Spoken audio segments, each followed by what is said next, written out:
About 2 decades after independence, most African countries had clearly defined foreign policies hinged on their national interests.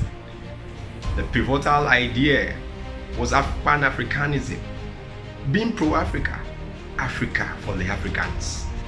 Kwame Nkrumah in 1957 said our nation is no stranger to other affairs, which means Ghana in 1957 understood clearly its mission on the African continent. Today, our countries and leaders are rudderless in the world. They do not understand what foreign policy is and the part that foreign policy carries. They don't even know the national interest of their country. We don't even have a clearly defined policy. If we must go into the future, things must change.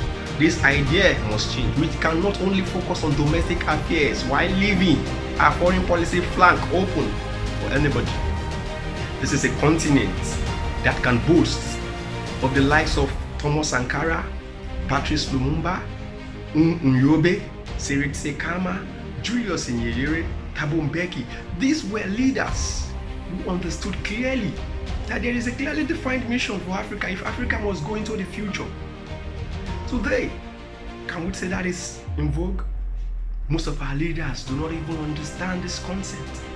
How can you intend to influence the international environment? How can you intend to influence powerful countries in the world without having a clearly defined foreign policy, without knowing the national interest of your country?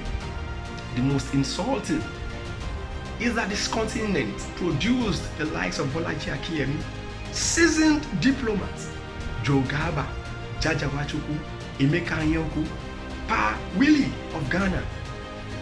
This continent had produced eminent personalities who are diplomats, whose voices reverberated in their times all over the world.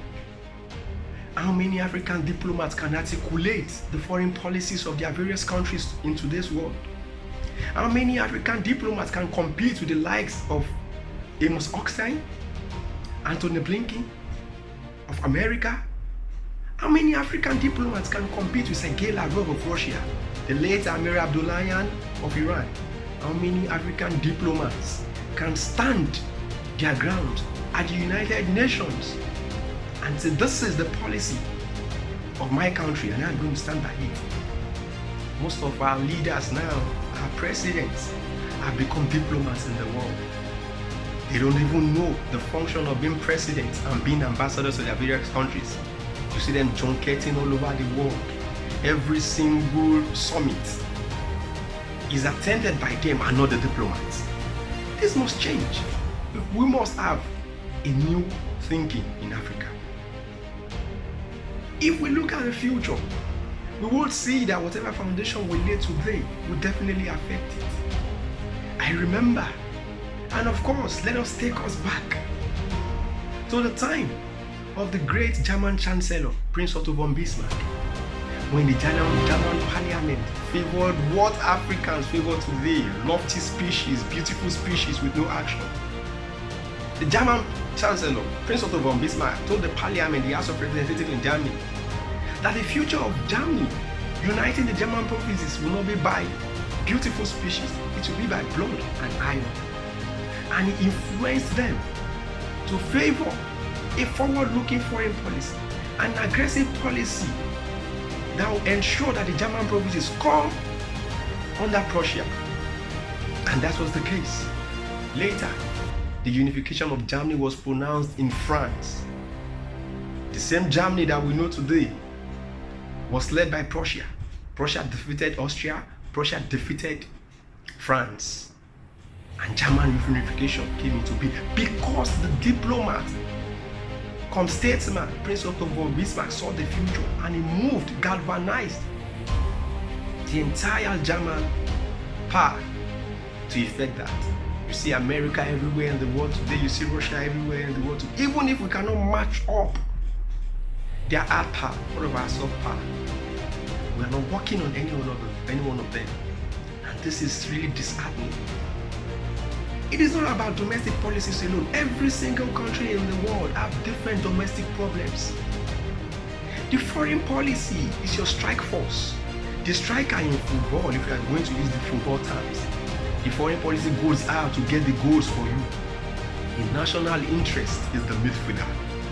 The national interest ensures that your domestic policy, that is a defender, the defender of your policies, are well articulated and transposed to become the force it has to be to back up your foreign policy. So the defense is the domestic policy. You have a clearly defined domestic policy. Then the national interest is the goal. What do we want as a nation? You want industrialization. Then your domestic policies must be tailored towards that industrialization. It is through their national interest that you know the countries to relate with in the world. Okay, if you want industrialization, which country is the best for us? Then that country will be factored into your domestic policies. Then you go out there on the international stage for your foreign policy. Your foreign policy must be influenced by your national interest. What do you want? Industrialization. You don't go to an agrarian nation. You don't become friends with agrarian nations. If you want industrialization, you become friends with industrialized nations and you tap in from their technology. If we must go into the future, Africans must begin to think. We must begin to learn from the past. How can we boast of great leaders, those who really stood for Africa, those who wanted progress? And today we are rudderless. Today we are nowhere to be in the world. We add emotion to every single thing. Just like it is said in the military complex, emotion do not win wars.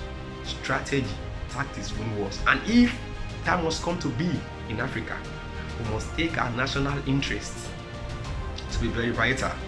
We must ensure that our foreign policy is well articulated and well coordinated. Then our domestic policies will be tailored towards achieving the goal of our foreign policy using the national interest. It is time for Africa to really take this into consideration.